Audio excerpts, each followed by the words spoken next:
ഷെബീർ വീടിൻ്റെ ഉമ്മറത്തിരുന്ന് എന്തോ വലിയ ആലോചനയിലാണ്. ഈ സമയത്താണ് അകത്തുനിന്നും തർക്കത്തിൻ്റെ ശബ്ദം ഉയർന്നത്. എല്ലാവരും കൂടി ഒരുമിച്ച് സംസാരിക്കുന്നതുകൊണ്ട് വ്യക്തമായി ഒന്നും മനസ്സിലാവുന്നുണ്ടായിരുന്നില്ല. ഷെബീർ പതുക്കെ അവിടുന്ന് എഴുന്നേറ്റ് ഉള്ളിലേക്ക് പോയി നോക്കി. അവനെ കണ്ടപ്പോൾ എല്ലാവരും പെട്ടെന്ന് തന്നെ സംസാരം നിർത്തി. ഉമ്മ ചുമരിനോട് ചേർത്തിട്ട ഒരു കസേരയിൽ നിസ്സായ അവസ്ഥയിൽ ഇരിക്കുന്നുണ്ടായിരുന്നു. തലക്ക് കയ്യും കൊടുത്ത് എന്തോ വലിയ ആലോചനയിലാണ്. ഉമ്മ എന്തേ? തല ഉയർത്തിക്കൊണ്ട് ഉമ്മ ഷെബീറിന്റെ വിളിക്ക് ഉത്തരം നൽകി. സെലീന എവിടെ? അവൾ റൂമിലുണ്ടാവുമല്ലോ. കുട്ടിനെ ഉറക്കുക തോന്നുന്നു. ഷെബീറിന്റെ 3 സഹോദരന്മാരായ നൗഷാദും നഹാസും ഷാഫിയും അവിടെ ഇരിക്കുന്നുണ്ടായിരുന്നു. അവൻ അവരെ ഒന്നും ശ്രദ്ധിക്കാതെ അവന്റെ മുറിയിലേക്ക് ചെന്നു. വാതിൽ അല്പം ചാരിയിട്ടേ ഉണ്ടായിരുന്നുള്ളൂ. അവൻ വാതിൽ മെല്ലെ കൈകൊണ്ട് ഉന്തി തുറന്നു. അകത്തേക്ക് എത്തി നോക്കി. സെലീനയും കുഞ്ഞും നല്ല ഉറക്കത്തിലാണ്. അവരെ ശല്യപ്പെടുത്തണ്ട എന്നു കരുതി അവൻ തിരിച്ചു മുറിയുടെ പുറത്തേക്ക് നടന്നു. ആ സമയം സെലീന അവനെ മെല്ലെ വിളിച്ചു. ഷെബീർക്ക, ഇങ്ങള് ചോറയിച്ചോ? ഷെബീർ തിരിഞ്ഞു നോക്കി ചോദിച്ചു. നീ ഉറങ്ങിയില്ലേ? അവളുടെ വലതേ കൈയിൽ തല വെച്ച് ഉറങ്ങിയിരുന്ന സിയമോളുടെ തല മെല്ലെ എടുത്ത് ഒരു തലയണ മോളുടെ തലക്കടിയിൽ വെച്ചു. പുതപ്പുകൊണ്ട് ആ കുഞ്ഞു ശരീരം കഴുത്തുവരെ പുതപ്പിച്ചു കൊടുത്തു. ശേഷം പതുക്കെ അവൾ ബെഡിൽ നിന്ന് എണീച്ചു. അവൾ ഷെബീറിനോട് പറഞ്ഞു, ഞാൻ ഉറങ്ങിയിട്ടൊന്നുമില്ല. സിയമോൾ കരഞ്ഞപ്പോ ഞാൻ അവളുടെ കൂടെ ഒന്ന് കടന്നതാ. ഷെബീർ ഒന്ന് മൂളിക്കൊണ്ട് വാതിലടച്ചു. ശേഷം തുറന്നിട്ട ജനാലിന്റെ അടുത്തേക്ക് നടന്നു. കർട്ടൻ മാറ്റി ജനൽ കമ്പികൾക്കിടയിലൂടെ പുറത്തേക്ക് നോക്കി. ഒന്നും മിണ്ടാതെയുള്ള ഷെബീറിന്റെ നിൽപ്പ് കണ്ടിട്ട് സെലീന അവന്റെ അടുത്തേക്ക് ചെന്നു. അവൻ എന്താണ് നോക്കുന്നതെന്ന് അറിയാൻ വേണ്ടി അവളും തല കുനിച്ച് ജനലിലൂടെ താഴേക്ക് നോക്കി. അവൾ മെല്ലെ തിരിഞ്ഞ് ഷെബീറിന്റെ മുഖത്തേക്ക് നോക്കി. അവൾ ഞെട്ടിപ്പോയി. ഷെബീർ കരയുകയായിരുന്നു. എന്താക്ക, എന്തേലും പ്രശ്നമുണ്ടോ? എന്തിനാ നിങ്ങൾ കരയുന്നത്? ഷെബീർ അവളുടെ മുഖത്തേക്ക് നോക്കി ഒന്ന് പുഞ്ചിരിച്ചു. ആ പുഞ്ചിരിയിൽ എന്തോ ഒരു വേദന ഒളിഞ്ഞിരിക്കുന്നുണ്ടായിരുന്നു. ചിരിക്കാൻ മാത്രം ഇപ്പം എന്താ ഞാൻ ചോദിച്ച്? ചിരിക്കാണ്ട് കാര്യം പറയുന്നുണ്ടോ നിങ്ങള്? എന്തു പറയാനാടി ഞാന്? വീട്ടിലത്തെ കാര്യം ആലോചിക്കുമ്പോഴത്തേന് ഉള്ളിലൊരു തീയ. പാവം സെലീന. അവളുടെ കണ്ണും നിറഞ്ഞിരുന്നു. അവൾക്ക് എന്ത് പറഞ്ഞിട്ടാണ് അവനെ സമാധാനിപ്പിക്കണമെന്ന് അറിയില്ല. ദീർഘനേരം രണ്ടാളും മൗനത്തോടെ പരസ്പരം നോക്കി നിന്നു. ഷെബീർ പതിയെ ബെഡിലേക്കിരുന്ന് വെറുതെ സിയമോളുടെ തലയിൽ തലോടി. അവരുടെ രണ്ടാളുടെയും ഇടയിലുള്ള ആ മൗനം അവസാനിപ്പിച്ചുകൊണ്ട് ആരോ ശക്തിയായി വാതിൽമേ മുട്ടി. സെലീന പെട്ടെന്ന് പേടിച്ച് ബെഡിൽ നിന്ന് എണീച്ചു. അയ്യോ, മോളിപ്പോ നീക്കൂലോ എന്ന് പറഞ്ഞ് ഓടിച്ചെന്ന് സെലീന കതക് തുറന്നു. ഓ, ഉമ്മയാണോ? ആ, ഷെബീർ എവിടെ? ഉമ്മയുടെ സൗണ്ട് കേട്ടപ്പോൾ ഷെബീർ ഇരുന്നിടത്തു നിന്നും എണീറ്റ് ഉമ്മാന്റെ അടുത്തേക്ക് പോയി. ആ ഷെബീറെ, ഈ ഒന്ന് താഴേക്ക് വന്ന. ഉമ്മാക്കൊപ്പം ഷെബീറും സെലീനയും താഴേക്ക് ചെന്നു. നൗഷാദും നഹാസും ഷാഫിയും സോഫയിലിരുന്നു എന്തോ പിറുപിറുക്കുന്നുണ്ടായിരുന്നു. ഷെബീർ അതൊന്നും ശ്രദ്ധിക്കാതെ ജനലിലൂടെ പുറത്തേക്ക് നോക്കി നിന്നു. അവരുടെ മുഖത്തേക്ക് നോക്കുന്നത് പോലും ഷെബീറിന് വെറുപ്പായിരുന്നു. കാരണം ഉപ്പ മരിച്ചിട്ട് 1 മാസം പോലും തികയാതെ മക്കള് സ്വത്ത് ഭാഗം ചെയ്യാനുള്ള തിരക്കിലായിരുന്നു. മനസാക്ഷിയുള്ള ആർക്കാണത് സഹിക്കാൻ പറ്റുക? ഇങ്ങള് 4 പേരും കൂടി ഒരു തീരുമാനത്തിലെത്ത്. ഉമ്മ അവർ 4 പേരോടുമായി താക്കീത് ചെയ്തു. അത് കേട്ടതും ഷെബീർ എന്തോ പറയാൻ വേണ്ടി തുടങ്ങിയതും ഷാഫി ഇടയിൽ കയറി പറഞ്ഞത്, അല്ല ഉമ്മ, ഇങ്ങളീ പറയുന്നത് ഏത് 4 പേരെ പറ്റിയാ? ഉമ്മാക്കും ഉപ്പാക്കും ഞങ്ങളീ 3 മക്കളല്ലേ ഉള്ളൂ. ഈ കാര്യത്തിലും ഇനി അങ്ങനെ മതി. ഇത് കേട്ടതും ഷെബീറിന്റെ അഭിപ്രായം അവൻ വിഴുങ്ങി. അപ്പോഴാണ് അവന്റെ ഉപ്പയുടെ നഷ്ടം കൂടുതലായി അവനെ വേദനിപ്പിച്ചത്. അനാഥനായിരുന്ന ഷെബീറിനെ സ്വന്തം മകനായിട്ടാണ് ആ ഉപ്പ വളർത്തിയത്. അവരുടെയൊക്കെ ജ്യേഷ്ഠനായി ഒന്നുമില്ലാത്ത ഷെബീറിനെ ആരൊക്കെയോ ആക്കി തീർത്തു. അന്നോളം സ്നേഹവും സംരക്ഷണവുമല്ലാതെ ഒരു ദോഷവും അവൻ അവർക്ക് വേണ്ടി ചെയ്തിട്ടില്ല. എന്നിട്ടും അവരെന്തിനാണ് അവനോട് ഈ ദ്രോഹം ചെയ്യുന്നത്? ഷാഫിയെ, ഈ ഒന്നും മിണ്ടാണ്ടിരുന്ന. അല്ല, ഷാഫി ഇപ്പോ പറഞ്ഞതിൽ എന്താണിത്ര തെറ്റ്? നഹാസ് ചോദിച്ചു. ശേഷം ഷബീറിനെ ഒരു പുച്ഛഭാവത്തിൽ നോക്കിക്കൊണ്ട് അവൻ തുടർന്നു. ഇതുവരെ ഈ ഞങ്ങളുടെ മേൽ അധികാരം കാണിച്ചത് ഞങ്ങൾ ക്ഷമിച്ചു. ഇനി എൻ്റെ അധികാരം ഞങ്ങളുടെ അടുത്ത് നടക്കൂല.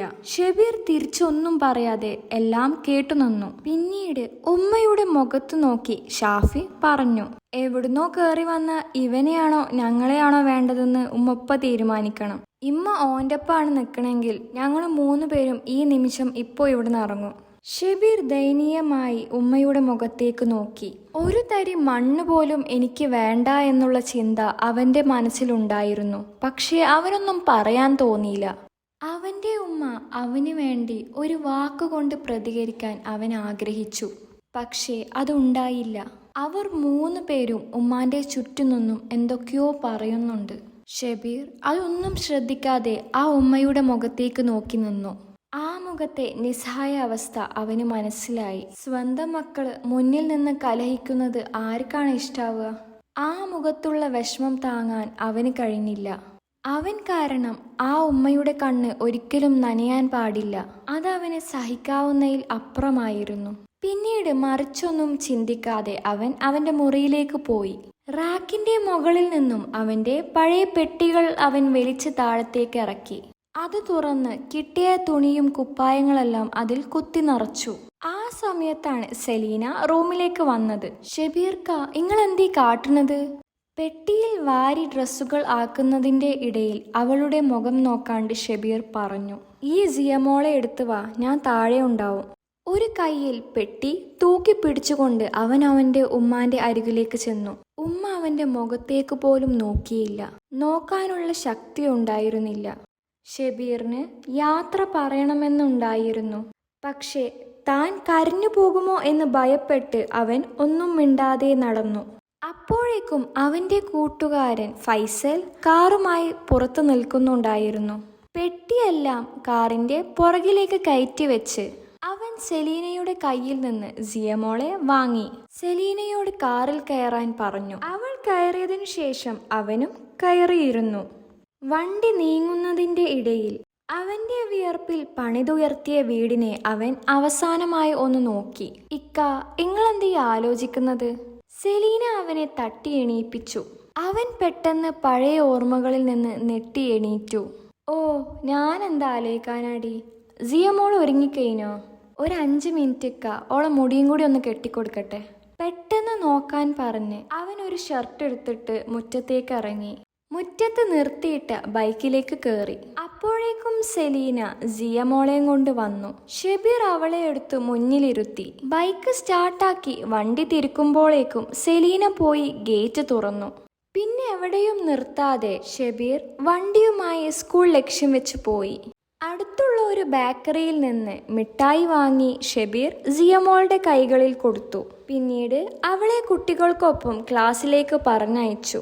സിയമോൾ പോകുന്നത് അല്പം നേരം നോക്കി നിന്നതിന് ശേഷം ഷബീർ തിരിച്ചു പോകാൻ ഒരുങ്ങി.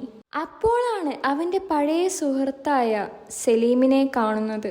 അവൻ ഷബീറിനെ കണ്ടതും ഓടി വന്ന് കെട്ടിപ്പിടിച്ച് പുറത്ത് 2 അടി അടിച്ചുകൊണ്ട് പറഞ്ഞു, നിനക്കൊരു മാറ്റവുമില്ലല്ലോ ഷബീറെ. അവർ വിശേഷങ്ങൾ പങ്കുവെക്കുന്നതിന്റെ ഇടയിലാണ് സലീമിനൊരു കോൾ വന്നത്. കട്ടാക്കിയതിന് ശേഷം അവൻ ഷബീറിനോട് കാര്യങ്ങൾ പറഞ്ഞു. അത് കേട്ടപ്പോൾ ഷബീറിനും അവന്റെ കൂടെ പോകണമെന്ന് തോന്നി. സെലീനയെ വിളിച്ച് വരാൻ ഇത്തിരി നേരം വൈകുമെന്ന് പറഞ്ഞ് അവൻ സലീമിന്റെ കൂടെ പോയി. അവർ വലിയൊരു വീട്ടുമുറ്റത്തെത്തി. വാതിൽ തുറന്ന് ചെറിയൊരു റൂമിലേക്ക് കയറി. അത് സലീമിന്റെ ഓഫീസായിരുന്നു. അത്യാവശ്യം കുറച്ച് സോഷ്യൽ വർക്കൊക്കെ ഉള്ള ആളാണ് സലീം. അല്ല സലീമേ, ഈ നേരത്തെ പറഞ്ഞവരൊക്കെ എവിടെ? അവർക്കൊക്കെ ഇപ്പൊ ബ്രേക്കാടാ, അതുകൊണ്ടാ കാണാത്തത്. ഷബീർ ഒരു ചെറിയ പുഞ്ചിരിയോടെ സലീമിനോട് പറഞ്ഞു. ഈ ഭാഗ്യവാനാടാ, അന്നെ സ്നേഹിക്കാൻ എത്ര ഉമ്മമാരാ. സലീം തിരിച്ചവനോടെന്തോ പറയാൻ ഒരുങ്ങുമ്പോഴാണ് പ്യൂൺ എന്ന് തോന്നിക്കുന്ന ഒരാൾ അങ്ങോട്ട് കയറി വന്നത്. സർ, പുതിയ അഡ്മിഷൻ വന്നിട്ടുണ്ട്, അകത്തേക്ക് വരാൻ പറയൂ. പ്യൂൺ പോയതിനു ശേഷം സലീം ഷബീറിനോട് പറഞ്ഞു, ഇന്ന് അഡ്മിഷൻ എടുത്ത ആ ഉമ്മയുടെ കാര്യം വലിയ കഷ്ടത്തിലാ. പറയാൻ 3 ആൺമക്കളൊക്കെ ഉണ്ട്. പക്ഷേ അവരുടെ കാര്യം നോക്കി അവരുമ്മാനിട്ടിട്ട് പോയി. പിന്നെ അതിനെ നോക്കാൻ ഒരാൾക്കും നേരമില്ല. പോരാത്തതിനോ ആ 3 ആൺമക്കൾ കെട്ടിയ പെണ്ണുങ്ങളെല്ലാം നല്ല പൈസ ഉള്ള വീട്ടിലത്തെ. അവർക്ക് പിന്നെ ആ ഉമ്മാനെ പിടിക്കുമോ? അവസാനം അവരൊക്കെ ഓരോ കാരണങ്ങൾ പറഞ്ഞ് ഗൾഫിൽ സെറ്റിലായി. ഈ ഉമ്മ നാട്ടിൽ ഒറ്റക്കും. ഇതൊക്കെ നിനക്കെങ്ങനെ അറിയാം? ഷബീർ അവനോട് ചോദിച്ചു. ഇതൊക്കെ ആ ഉമ്മയുടെ വീടിനടുത്തുള്ള ഒരു സ്ത്രീ വിളിച്ച് പറഞ്ഞതാ. ആ സ്ത്രീയാ മക്കളുടെ സമ്മതത്തോടെ ആ ഉമ്മാനെ ഇങ്ങോട്ട് കൊടുന്നത്. സലീം പറഞ്ഞു തീർന്നതും ഒരു സ്ത്രീ ചുക്കിച്ചുളിഞ്ഞ ഒരു വൃദ്ധയുമായി കയറി വന്നു. ഒരു നിമിഷം മാത്രമേ ഷബീറിന് ആ മുഖത്തേക്ക് നോക്കാൻ കഴിഞ്ഞുള്ളൂ. അപ്പോഴേക്കും അവന്റെ കണ്ണുകൾ നിറഞ്ഞിരുന്നു. അവന്റെ കാഴ്ച മങ്ങി. വാക്കുകൾ ചങ്കിൽ കുടുങ്ങിയ പോലെ തോന്നി. ഇടരുന്ന സ്വരം കൂട്ടിയണക്കി അവൻ പതുക്കെ വിളിച്ചു, ഉമ്മ. 3 വട്ടം വിളിച്ചിട്ടും അവന്റെ മുഖത്തേക്ക് പോലും നോക്കിയില്ല. ഉമ്മ 4 പുറം നോക്കി എന്തോ പിറുപിറുക്കുകയാണ്. ഉമ്മാന്റെ ആ കൈകൾ അവന്റെ മുഖത്തിലേക്ക് ചേർത്തു വെച്ചുകൊണ്ട് അവൻ പിന്നെയും വിളിച്ചു, ഉമ്മ. ഏതോ ഒരു ജീവിയെ നോക്കുന്നത് പോലെ അവന്റെ ഉമ്മ അവന്റെ മുഖത്തേക്ക് നോക്കി. സലീം അവന്റെ തോളിൽ തട്ടിക്കൊണ്ട് പറഞ്ഞു, പ്രായായില്ലേ, പഴയതൊന്നും ഓർമ്മയില്ലടാ. അത് കേട്ടപ്പോൾ ഷബീറിന്റെ നെഞ്ചൊന്ന് പിടഞ്ഞു. ഒരുപാട് കാലം അവൻ ആ ഉമ്മയെ കാണാൻ കൊതിച്ചിരുന്നു. പക്ഷേ അപ്പോഴൊക്കെ സുഖമായി ജീവിക്കുന്നുണ്ടെന്ന് അവൻ വിശ്വസിച്ചു. തിരികെ അവന്റെ മുന്നിലേക്ക് എത്തിയപ്പോൾ ഈ അവസ്ഥയാകുമെന്ന് അവൻ ഒരിക്കലും വിചാരിച്ചില്ല. അവൻ ഉമ്മാനെ കെട്ടിപ്പിടിച്ച് നെറ്റിയിലൊരു ഉമ്മ കൊടുത്തു. കൈ പിടിച്ച് ആ പടികളിറങ്ങുമ്പോഴും ഒരു അന്യനെ പോലെ ആ ഉമ്മ അവനെ നോക്കി. അവരെ യാത്ര അയച്ചുകൊണ്ട് സലീമും ഗേറ്റ് വരെ കൂടെ പോയി. ഉമ്മയുടെ കൈകൾ മുറുക്കെ പിടിച്ചുകൊണ്ട് അവൻ വീട്ടിലേക്ക് നടന്നു.